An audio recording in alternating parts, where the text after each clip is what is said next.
छोटे शहर के लोगों की ना एक खासियत होती है, क्योंकि वो छोटे शहर के होते हैं, अगर उन्होंने एक कमिटमेंट कर दिया है ना, तो वो उस कमिटमेंट को जब तक हो सकता है निभाते हैं। तो हम दोनों ने भी एक दूसरे से कमिटमेंट किया था कि हम शादी करें। जब आपका दिल टूटता है और आपकी शादी टूटती है, तो आप गुस्से से बहुत भरे होते हैं। समय बीतता गया, 6 महीने से 1 साल, 1 साल से 2 साल, और कुल मिला के वो 6 महीने से 6 साल का वक्त हो गया, मेरा बेटा लौटा।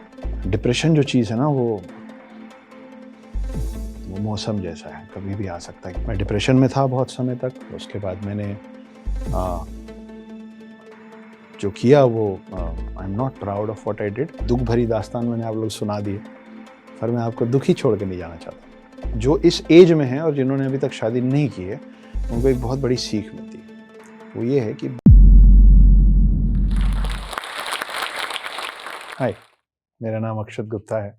आई am a full time house husband, part time author, screen writer, poet and lyricist. बहुत छोटे से शहर से मेरी शुरुआत होती है।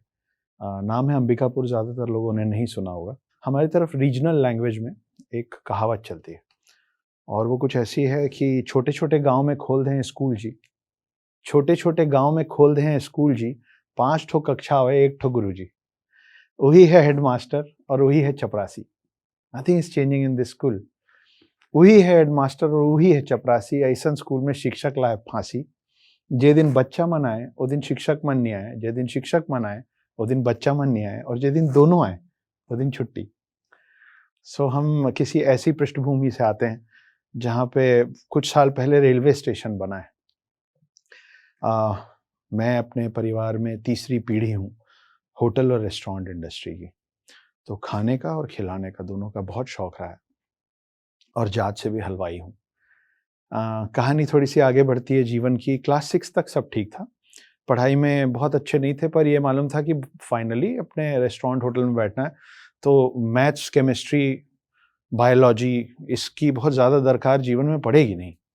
तो बस चीज़ें चल रही थी, और 6th में मैं अक्षत गुप्ता जी फेल हो गए। तो वो ऐसा स्कूल जहाँ पे कोई फेल नहीं होता था, वहाँ मैं फेल हो गया। अब रोना गाना मचा, क्योंकि 5th क्लास वाले अब मेरे क्लासमेट बनने वाले थे, और 7th क्लास जो कि मेरे बैचमेट्स थे वो मेरे सीनियर्स होने वाले थे। तो बहुत गहन विचार विमर्श घर के अंदर हुआ, और ये डिसाइड हुआ कि इस स्कूल में तो नहीं पढ़ूंगा, भले हॉस्टल जाना पड़े।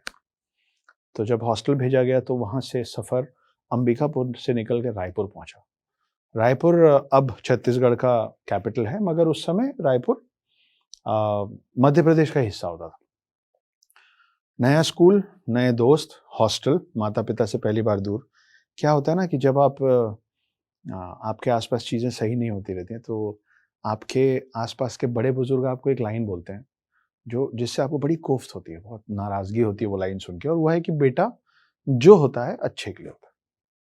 सुना होगा सभी ने। और उस समय ऐसा लगता है कि अच्छा क्या हो रहा है इसमें? फेल मैं हो गया, माता-पिता से दूर जा रहा हूँ, अच्छा खाना नहीं मिलेगा। आस-पास वालों ने यही समझाया कि बेटा, जो होता है अच्छे के लिए होता है। हम पहुँच गए रायपुर। अब रायपुर में किसी को ये नहीं पता था कि मैं जिस क्लास 6th में बैठ रहा हूँ, वो मैं एक बार पढ़ चुका हूँ। तो मैं अंधों में कान्हा राजा राजा था। मुझे ज़्यादा पता था बाकी अपने बैचमेट्स। और पहला दिन था स्कूल का, और हमारे एक सर आए जो कि हिस्ट्री के टीचर थे, और वो पूरे स्कूल के लिए नए टीचर थे, कोई उनको नहीं जानता था। तो उन्होंने पहला सवाल पूछा कि tell me the shortest difference between invention and discovery, कि खोज और आविष्कार में सबसे छोटा फ़र्क के माध्यम से उसके बारे में बताओ। तो मुझे लगा ये तो वो सवाल है जिसका जवाब मुझे आता है। तो मैंने हाथ खड़ा किया। जवाब उन्होंने सुन लिया शांति से। वास्को डी गामा से लेके ग्राहम बेल तक मैंने सब नाप डाला, और बाकी क्लास वाले बड़े इम्प्रेस थे कि ये इसको आता है भाई, ये एक नया कॉम्पिटिटर आया है क्लास में। मैं बैठा और लोगों को मौका मिला। मुझे लगा कि हमारे जो सर हैं ना, वो बहुत ज़्यादा कन्विंस्ड हुए नहीं इस बात से, मेरे जवाब से। तो मैंने फिर से हाथ उठाया, उन्होंने फिर से मौका दिया। मैंने फिर कुछ 2-3 नाम डाले कि ये होता है आविष्कार, और ये होती है खोज, ये होता है फ़र्क। उन्होंने बोला बैठ जाओ। समझ गया मैं, बैठ जाओ। मुझे लगा ये आदमी अभी भी कन्विंस्ड नहीं है मेरी बात से। मैंने फिर से हाथ उठाया। उन्होंने बोला बोलो। तीसरी बार जब मैंने बोला तो वो तब तक वो बैकफायर हो गया था, वो नाराज़ हो चुके थे। तो उन्होंने मुझे एक बात सिखाई। उन्होंने बोला, you know what Akshat, your father discovered your mother and invented you. आपके पिताजी ने आपकी माताजी को खोजा और आपका आविष्कार किया। बहुत अच्छा आविष्कार है, बैठ जाओ चुपचाप। तो उस दिन मुझे पता चला कि मेरे पिता ने मेरी माँ को खोजा और मैं आपके सामने खड़ा हूँ। अक्षत गुप्ता मेरा नाम है। कुछ साल और बीते तब पता चला कि ये कहानी एक्चुअली थोड़ी सी उल्टी है। मेरी मदर ने मेरे फादर को ढूंढा था, क्योंकि उन लोग उस समय के लव मैरिड हैं, 50 साल पहले के। और 6th निकला, 7th निकला, 8th निकला। जब आप 9th 10th तक पहुंचते हैं ना, तो आपके अंदर एक नया इमोशन परवान चढ़ता है, वो होता है दोस्ती का। और अगर आप हॉस्टल में है ना, तो एक नया शब्द आपके जीवन में उसका आविष्कार होता है। असल में आप खोज करते हैं, लेकिन आपको लगता है कि आपने उसका आविष्कार किया, और वो है यूनिटी, कि मैं जान दे सकता हूं, मैं सब करूंगा दोस्तों के लिए। तो हमारे पूरे बैच में एक ऐसी यूनिटी बनी, जिसके बाद हम अपने सीनियर से हम सब बहुत मार खाए। टीचर्स और सीनियर्स यूनिटी के चक्कर में खूब पिटाई हुई। पिटाई के साथ साथ रेस्टिगेशन भी हुआ और रायपुर के स्कूल से निकाल दिया गया। वहाँ कुछ ऐसे टीचर्स थे जिनसे मुझे बहुत प्यार था, हम सब दोस्तों को आपस में बहुत प्यार था। और जब हम जा रहे थे तो वो चंद टीचर जिनको लग रहा था कि ठीक है गलती तो हुई, मगर इतनी बड़ी गलती नहीं थी कि रेस्टिगेट कर दिया जाए, उन्होंने एक बात कही। उन्होंने कहा कि बेटा, जो होता है अच्छे के लिए होता है। और वो अच्छे टीचर्स पे भी गुस्सा आ रहा था कि क्या अच्छा है इसमें। यहाँ से सफ़र थोड़ा सा और आगे बढ़ा और मैं पहुँचा इंदौर पहुँचे। और इंदौर में ये समझाया जाता है, मतलब 11th-12th क्लास के बच्चों को ये बोला जाता है कि बहुत क्रूशियल ईयर्स हैं आपके, तो और कुछ मत करो, ऐसे घोड़े जैसे चलो, सिर्फ और सिर्फ पढ़ाई पे ध्यान दो। लेकिन उस उम्र में ना एक नई चीज़ का इजाद होता है, एक और खोज, और उसको कहते हैं प्रेम, प्यार, इश्क। तो गुप्ता जी भी कुछ अलग नहीं थे। तो 11th में इंदौर के एक स्कूल में पहुंचे और वहाँ एक लड़की मिली, और ऐसा माना जाता है कि हम लड़कों को तो प्यार लड़कियों के लिए थोड़ा सा मुश्किल होता है। यहाँ पे बात अच्छी ये थी कि उस लड़की को भी प्यार हो गया था। तो पूरे स्कूल को मालूम था कि भाई ये तोता मैना टाइप्स लाइफ है बढ़िया। अच्छा, छोटे शहर के लोगों की ना एक खासियत होती है, क्योंकि वो छोटे शहर के होते हैं, अगर उन्होंने एक कमिटमेंट कर दिया है ना, तो वो उस कमिटमेंट को जब तक हो सकता है निभाते हैं। तो हम दोनों ने भी एक दूसरे से कमिटमेंट किया था कि हम शादी करेंगे। 11th-12th खत्म हुआ, नंबर ठीक ठीक आ गए। 3 साल का मेरा ग्रेजुएशन और उनका अलग ग्रेजुएशन, अलग अलग कॉलेजेस में। उस समय मोबाइल इतने नहीं होते थे, मगर इसका कतई ये मतलब नहीं कि मैं मोबाइल दे सका। तो एक ही शहर में हम लॉन्ग डिस्टेंस रिलेशनशिप में रहते थे, क्योंकि इतना आसान व्हाट्सएप ब्रो वाली चीज़ें तब तक फिर से उसका आविष्कार नहीं हुआ था। 5.5 साल अफेयर चला। फिर 22.5 साल की उम्र में जब करियर बनाने का समय होता है, तब गुप्ता जी और उस लड़की ने शादी कर ली। इससे जिन लोगों ने अभी तक, जो इस एज में हैं और जिन्होंने अभी तक शादी नहीं की है, उनको एक बहुत बड़ी सीख मिलती है। वो ये है कि 22-22.5 साल की उम्र में शादी कभी मत करो, क्योंकि वो उम्र शादी करने की नहीं होती है, या करियर बनाने की होती है, या गलतियां करने की होती है। मैं करियर तो नहीं बना रहा था, बाकी मैं क्या कर रहा था वो आप समझ लीजिएगा। तो 22.5 साल की उम्र में हमने दोनों ने शादी कर ली, दोनों परिवारों की रजामंदी से, उनकी इच्छा से। वो फिल्मी कहानियां कुछ नहीं है कि दौड़ के भागे, और नो नथिंग, आराम से, बहुत अच्छे से। 5.5 साल का अफेयर हो चुका था, 8.5 साल की शादी हो गई, 6.5 साल का एक प्यारा सा बेटा इस बार हम लोगों ने उसका आविष्कार किया, क्योंकि हम दोनों ने एक दूसरे को तो खोज ही लिया था, और सब बढ़िया चल रहा था। मैं इंदौर में एक रेस्टोरेंट से चालू किया, और 1 से 2, 2 से 3, 5 रेस्टोरेंट्स। नाम, पैसा, मान सम्मान, गाड़ी, स्टाफ, सब कुछ करेक्ट।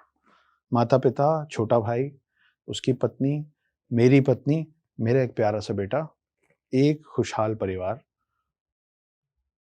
और फिर मेरी पत्नी को मेरे एक दोस्त से प्यार हो गया।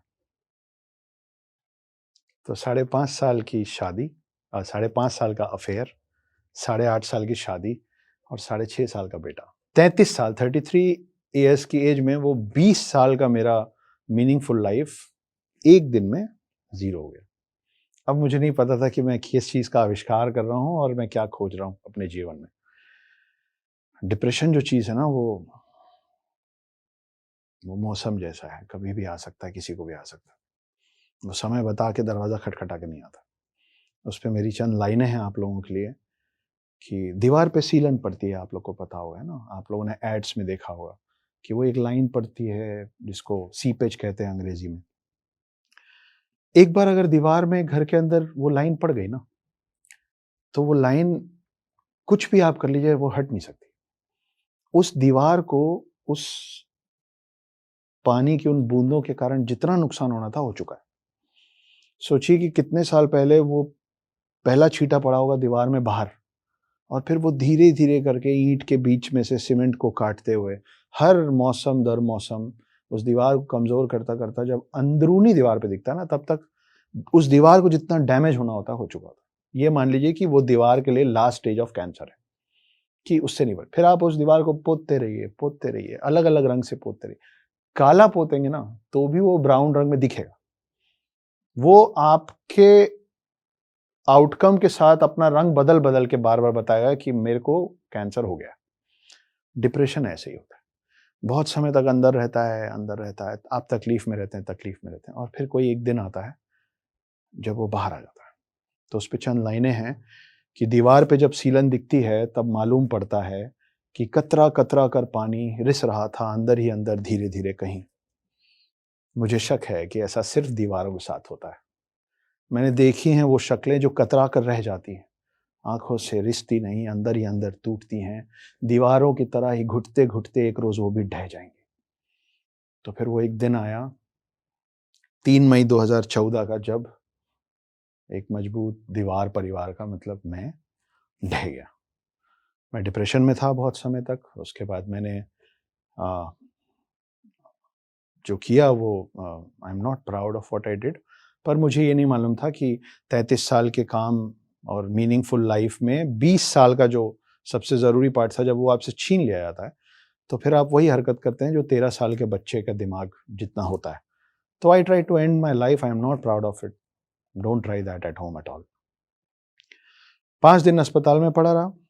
बाहर निकला तो ये समझ में आ गया था कि ये रेस्टोरेंट चलाना, खूब पैसे कमाना और छठवां रेस्टोरेंट खोलना, ये अब मैं नहीं करना चाहता। उस दिन डिसाइड किया कि ये शहर, ये लोग, सब छोड़ के मैं आगे बढ़ूँगा। और तब मेरा नया सफ़र शुरू हुआ, जो अंबिकापुर से शुरू हुआ था, रायपुर पहुँचा था और लोग बोले थे बेटा जो होता है अच्छे के लिए होता है। रायपुर से जो इंदौर पहुँचा था और नए लोगों ने बोला था कि बेटा जो होता है अच्छे के लिए होता है। इंदौर से अब मुंबई आ रहा था, लेकिन इस बार कोई ये नहीं कह रहा था कि बेटा जो होता है अच्छे के लिए होता है। इंदौर से मुंबई आने के पहले जो 1 साल में, लगभग 1 साल में इंदौर में रहा, एक और छोटा-सा किस्सा जोड़ना चाहता हूँ इसमें कि मेरा जो साढ़े 6 साल का प्यारा-सा बच्चा था ना, वो बच्चे क्या होता है ना, ड्राइंग कॉपीज़ एक बार में एक पेज में कुछ स्टार बनाते हैं, पलट देते हैं। तो हर दिन वो अपना वो ख़त्म कर लेते हैं, हर दिन उनको एक नया ड्राइंग कॉपी चाहिए होता है। मेरा बच्चा कुछ अलग नहीं था, तो वो मुझे पापा या डैडी नहीं बोलता था, उसके लिए पापा या डैडी की जगह पे अक्की होता था, क्योंकि वो आस-पास अक्की सुनता था। तो अक्की आप ये कर दीजिए, अक्की आप वो ले आइए, ऐसा चलता था। तो उसने मुझसे कहा कि अक्की मुझे ड्राइंग कॉपी चाहिए। मैं 5 रेस्टोरेंट, स्टाफ और बाकी चीज़ों में इतना व्यस्त था कि मैं एक दिन नहीं ला पाया। उसने फिर याद दिलाया, मैं दूसरे दिन भी बिज़ी रहा, जब तक मैं करता तब तक रात हो गई थी, रेस्टोरेंट का काम बहुत देर से खत्म होता है, मैं नहीं ला पाया। और तीसरे दिन मैंने सोचा कि मैं एक काम करता हूँ, एक साथ 1 दर्जन ले जाता हूँ, 12-15 दिन उनको ज़रूरत नहीं पड़ेगी। पर जिस दिन मैं वो 12 ड्राइंग कॉपीज़ लेके पहुँचा ना, तो वो जा चुके थे। मेरी पत्नी उनको ले गई थी। वो 12 ड्राइंग कॉपी मुझको दिखती थी और मैं रोता था कि इतनी छोटी-सी चीज़ माँगी थी उसने, मैं दे नहीं पाया उसको। वो ड्राइंग कॉपीज़ उठा के मैं उनके लिए एक कहानी लिखनी शुरू की मैंने। मुझे लगा था साल 6 महीने में समझा-बुझा के मैं चीज़ें ठीक कर लूँगा। और साल 6 महीने जब तक भी मैंने सोचा मैं अपने बेटे के लिए खूबसूरत सी कहानी लिखता हूँ, ताकि जब जब वो मेरे पास वापस आएँ, तो मैं उनसे कहूँ कि this is how I was missing you. मैं आपको ऐसे मिस कर रहा था और आपके लिए मैंने हर दिन थोड़ी-थोड़ी करके ना एक कहानी जोड़ी है। समय बीतता गया, 6 महीने से 1 साल, 1 साल से 2 साल, और कुल मिला के वो 6 महीने से 6 साल का वक्त हो गया, मेरा बेटा लौटा नहीं। और मैं 6 साल वो एक कहानी लिखता रहा। अब वो कहानी 3 पार्ट में एक ट्रिलॉजी किताब बनी है जिसका नाम है द हिडन हिंदू। अब वो नेशनल बेस्टसेलर है in a record breaking time of 5 months इस देश में। 1 लाख से ज़्यादा कॉपीज बिकी हैं 1 साल से कम वक्त में, which is a big milestone for publishers.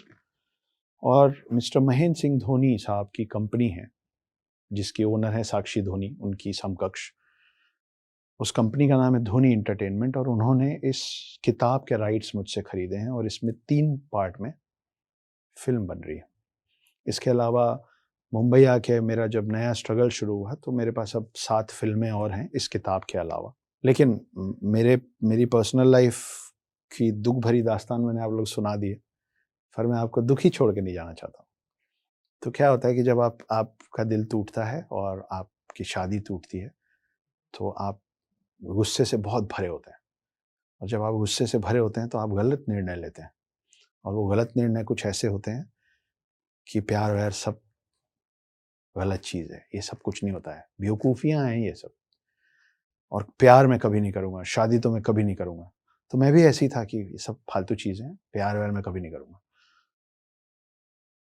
फिर मुझे एक लड़की मिली, मुझे एक लड़की से फिर से प्यार हुआ, बहुत अच्छी थी, पर मैं बहुत क्लियर था कि वो बोलते हैं ना कि सख्त, मैं वो शब्द नहीं बोलना चाह रहा हूँ, पर सख्त लड़का। मैंने बोला प्यार व्यार सब ठीक है, कुछ भी हो शादी तो मैं नहीं करूँगा। पर वो बहुत ही अच्छी थी फाइनली, और उन्होंने मुझे चुना। मैं और वो 2018 में हमने फिर से शादी की। मुंबई में जितने भी साल से मैं हूँ और जहाँ भी मैं पहुँचा हूँ उसका पूरा का पूरा श्रेय मैं उनको देता हूँ। इसलिए नहीं कि वो मेरा साथ दे रही हैं, वो उन्होंने जेन्युइनली यहाँ बम्बई जैसे महंगे शहर में उन्होंने मुझे पाला है इतने साल जब तक मैं कुछ नहीं कर पा रहा था। तो एक दिन बालकनी में खड़े हुए थे, घर अच्छी जगह पे है मेरी, दोनों तरफ समंदर दिखता है, समय ठीक हो गया है फिर से। तो मैं खड़ा हुआ था और मैंने सोचा गुप्ता जी आपने क्या किया, आपने सारी गलतियां फिर कर मारी, फिर से शादी कर ली, फिर से प्यार कर लिया। तो चंद लाइनें निकली हैं आप लोगों के लिए कि जहां से चले थे फिर वहीं आकर ठहरे हैं, जहां से चले थे फिर वहीं आकर ठहरे हैं, एक उम्र लग गई समझते कि दुनिया गोल है। तो जी दुनिया गोल है, आप बार बार एक ही गलतियां करते रहते हैं, इसी का नाम जीवन है। कई बार क्या होता है ना कि आपको जब बड़े और आसपास के लोग बोलते हैं ना कि बेटा जो होता है अच्छे के लिए होता है, तो आपको नाराजगी होती है। पर ये इतना घिसा पिटा पुराना लाइन अभी तक इसीलिए चल रहा है क्योंकि ये सच है कि बेटा जो होता है अच्छे के लिए होता है। कभी कभी हमको समय पे समझ में आता है, कई बार हमको बहुत साल बाद समझ में आता है कि अगर वो ना होता तो ये ना होता। कैसे? 6ठी क्लास में मैं फेल ना होता तो मैं रायपुर नहीं जाता। रायपुर में अगर यूनिटी के कारण मार नहीं खाता, रेस्टिगेट नहीं होता, तो इंदौर नहीं आता। इंदौर में अगर इस लड़की से प्यार नहीं होता, शादी नहीं होती, बेटा नहीं होता, तो वो लोग मुझको छोड़ के नहीं जाते। वो लोग मुझको छोड़ के नहीं जाते तो मैं अपने बेटे की याद में वो किताब नहीं लिखता जिस पे अब 3 पार्ट में फिल्म बन रही है, और ये किताब ट्रिलॉजी है। इसके 2 पार्ट बाहर आ चुके हैं, इसका तीसरा पार्ट बस आने वाला है, 9th ऑफ अप्रैल को आ जाएगा। तब तक मुझे लगता है कि हम लोग आप सबसे मुखातिब हो रहे होंगे ऑन स्क्रीन। हाँ, मेरा काम स्टोरी टेलिंग का है, जैसा कि मैंने बताया। Hi, my name is Akshat Gupta, I am a full time house husband, part time author, screen writer, poet and lyricist. तो स्टोरी टेलिंग के अंदर मतलब ऐसी ऐसी क्या चीज़ लिख ली, इंदौर अंबिकापुर से निकल के डिप्रेशन से लड़ता हुआ एक बंदे ने, कि जिस पे इतना कुछ हो रहा है। तो एक लाइन में कहानी ये है कि एक अघोरी पकड़ में आया 2020 में रिसेंटली, जो ये कह रहा है कि मैं चारों युग जी चुका हूँ, मैं सतयुग से देवभूमि भारत में हूँ, मैं मरता नहीं हूँ, मेरी उम्र नहीं बढ़ती। मैं रामायण का हिस्सा भी था और महाभारत का भी, मैं राम से भी मिला हूँ और कृष्ण से भी, और मैं वो 8वां चिरंजीवी हूँ, द 8th इमॉर्टल, जिसके बारे में दुनिया ने अब तक सुना ही नहीं। और मैं ढूंढ रहा हूँ 7 चिरंजीवियों को जिनके बारे में आप और हम थोड़ा थोड़ा जानते हैं। हनुमान, परशुराम, अश्वत्थामा, वेदव्यास, कृपाचार्य, राजा बलि, विभीषण, ये हैं वो 7 नाम। और ये कह रहा है कि उनको मेरे बारे में नहीं पता है, मैं 8वां हूँ। मैं आपको बहुत शॉर्ट में बता रहा हूँ, पतली पतली 3 किताबें हैं, सिंपल इंग्लिश, क्विक रीड, छोटे शहर से आता हूँ इसलिए सिंपल सिंपल लिखता हूँ। तो हाँ, कई बार आपको ये समझ में नहीं आता होता है कि चीज़ें क्यों और कैसे हो रही हैं। लेकिन बहुत समय बाद आपको समझ में आता है कि ये लाइन इसीलिए आज तक ज़िंदा है कि बेटा जो होता है अच्छे के लिए होता है। क्या होता है ना कि पहले एक्सेस जो था, पहुँच जो थी वो सिर्फ़ बड़े शहरों के लोगों के पास थी। उनके लिए सफ़र और रास्ता आसान होता था। जो स्टॉक जैसे प्लेटफ़ॉर्म की वजह से आप और हम जैसे बहुत सारे लोग यहाँ पहुँच सकते हैं जहाँ आज मैं खड़ा हूँ। और यहाँ खड़े होने के बाद आप पूरी दुनिया तक पहुँच सकते हैं। आपकी कहानी से कई लोग प्रेरित हो सकते हैं। कुछ आपको नापसंद करेंगे, कुछ आपसे प्यार करने लगेंगे और ये दोनों हमेशा चलता है, धूप-छाँव, सुबह-रात, इससे आप नहीं बच सकते। ना हिटलर से हर कोई नफ़रत करता है और ना गांधी से हर कोई प्यार करता है। तो आप दोनों को खुश नहीं कर सकते। आप अपने आप को खुश कर सकते हैं और अगर आप मेहनत करें, तो जो स्टॉक वाले आपको ढूँढ लेंगे और अगर आप यहाँ खड़े होके बात करेंगे, तो बहुत सारे छोटे शहरों के और जिनके लिए सफ़र आसान नहीं रहा है। कारण बदलते हैं मगर सफ़र बहुत लोगों का बहुत कठिन रहता है। यहाँ तक पहुँचने के लिए थोड़ी मेहनत कीजिए, जो स्टॉक की टीम आपका ज़रूर साथ देगी। किसी ने ये कहावत कही थी कि choose your words very carefully. शब्द जो हैं वो वापस नहीं आते। तो वो लाइन थी कि choose your words very carefully. मैं कहता हूँ कि choose your words and your life partner very carefully. और मैंने कहीं अभी रील में ये देखा था, कोई बोल रहा था कि understanding women is very simple. If you are lucky, you get a Barbie. And if you're unlucky, you get an Annabelle. You know what? I've got both. So that is my life, ladies and gentlemen. Thank you so much for listening to me. क्योंकि आप जोश talks देख रहे हैं, तो जाहिर सी बात है कि आप अपनी जिंदगी में कुछ बड़ा करना चाहते हैं और वो सारे स्किल्स सीखना चाहते हैं जिनसे आप अपने सपने पूरे कर सकें। और आपके इन्हीं सपनों को पूरा करने